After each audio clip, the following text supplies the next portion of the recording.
90s చివర్లో టాలీవుడ్ లో యూత్ల విపరీతమైన ఫాలోయింగ్ ఉన్న హీరోస్ లో వడ్డే నవీన్ ఒకరు. తన ఇన్నోసెంట్ యాక్టింగ్, క్లీన్ ఇమేజ్ తో ఫ్యామిలీ ఆడియన్స్ కు దగ్గరయ్యారు. ఒకానొక దశలో యూత్ స్టార్ గా పేరు తెచ్చుకున్న నవీన్ ఒక దశాబ్ద కాలం పాటు సినిమా ఇండస్ట్రీలో కొనసాగారు. ఎన్నో సక్సెస్ఫుల్ సినిమాలు అందించారు. అయితే క్రమక్రమంగా సినిమాలకి దూరమయ్యారు. దాదాపు 9 సంవత్సరాల తర్వాత ఆయన రీఎంట్రీ ఇవ్వడానికి రెడీ అయ్యారు. కాకపోతే యాక్టర్ గా కాకుండా కొత్త అవతారంలో తనని తాను ప్రేక్షకులకి పరిచయం చేసుకోబోతున్నారు. వడ్డే నవీన్ సినీ బ్యాక్గ్రౌండ్ ఉన్న ఫ్యామిలీ నుంచి వచ్చారు. ఆయన ప్రముఖ నిర్మాత వడ్డే రమేష్ కుమారుడు. తండ్రి సినిమా రంగానికి చెందిన వారైనప్పటికీ తనకంటూ ఒక గుర్తింపు ఏర్పరచుకున్నారు. 1996లో క్రాంతి అనే సినిమాతో నవీన్ హీరోగా తెరంగేట్రం చేశారు. తర్వాత పెళ్లి సినిమా వడ్డే నవీన్ కి స్టార్డమ్ కూడా తీసుకొచ్చింది.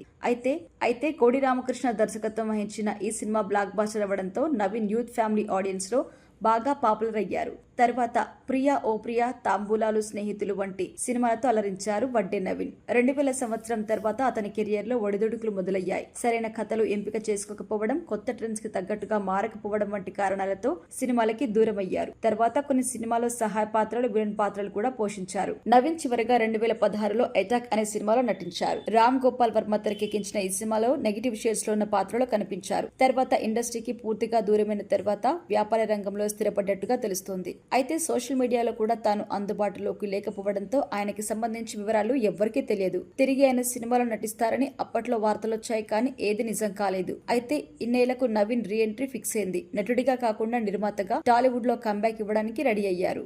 వడ్డే క్రియేషన్స్ పేరిట నవీన్ సొంతంగా ఒక ప్రొడక్షన్ హౌస్ కూడా స్టార్ట్ చేశారు. ఇకపై తన నిర్మాణంలో సినిమాలు రూపొందించడానికి ప్లాన్ చేసుకుంటున్నారు. ఇందులో భాగంగా సోషల్ మీడియా వేదికగా కొత్త సినిమాను ప్రకటించారు. తొలి ప్రయత్నంగా యాక్షన్, భావోద్వేగాలు, వినోదంతో నిండిన ఒక సినిమా తెరకెక్కించబోతున్నట్టుగా పేర్కొన్నారు. ఈ సందర్భంగా ఒక పోస్టర్ ని కూడా పంచుకున్నారు. 9 ఏళ్ల తర్వాత టాలీవుడ్ లోకి రీఎంట్రీ ఇస్తున్న వడ్డే నవీన్ ప్రొడ్యూసర్ గా ఎలాంటి విజయాలు అందుకుంటారో చూడాలి.